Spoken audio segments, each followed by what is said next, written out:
Hello. In this session, we will be discussing what information you need to collect to complete the farm assets, other non-farm assets, and debt portions of farms. First, let's start with farm assets. These are non-real estate farm assets not owned in an entity.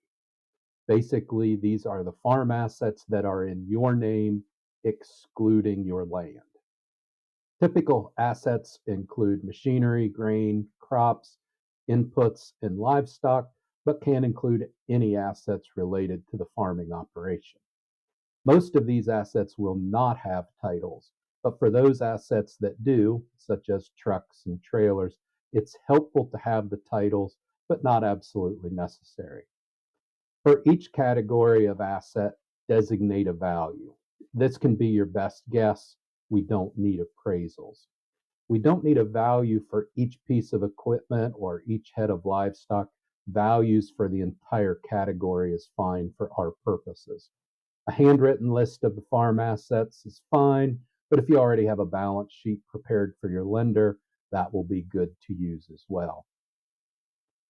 Next, you will need to collect information on your non-farm assets. These assets are those not used in the farming operation, but have value to you either financially or for sentimental value.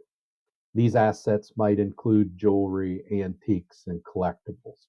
For example, many farmers have gun collections or toy tractor collections that need to be addressed in their estate plan. These assets will likely not be titled, so no titles are needed. You can put a value on these assets, but they may be harder to value due to the sentimental value or collectible nature associated with them.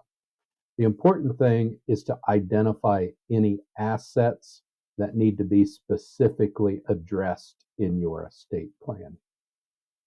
Lastly, we will need debt information.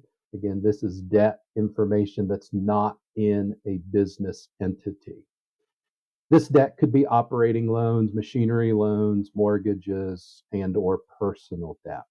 The current balance, payment schedule, and maturity date is helpful information to have. The easiest way to obtain this information is to just have a copy of your most recent statement from your lender. We don't need an up-to-date balance.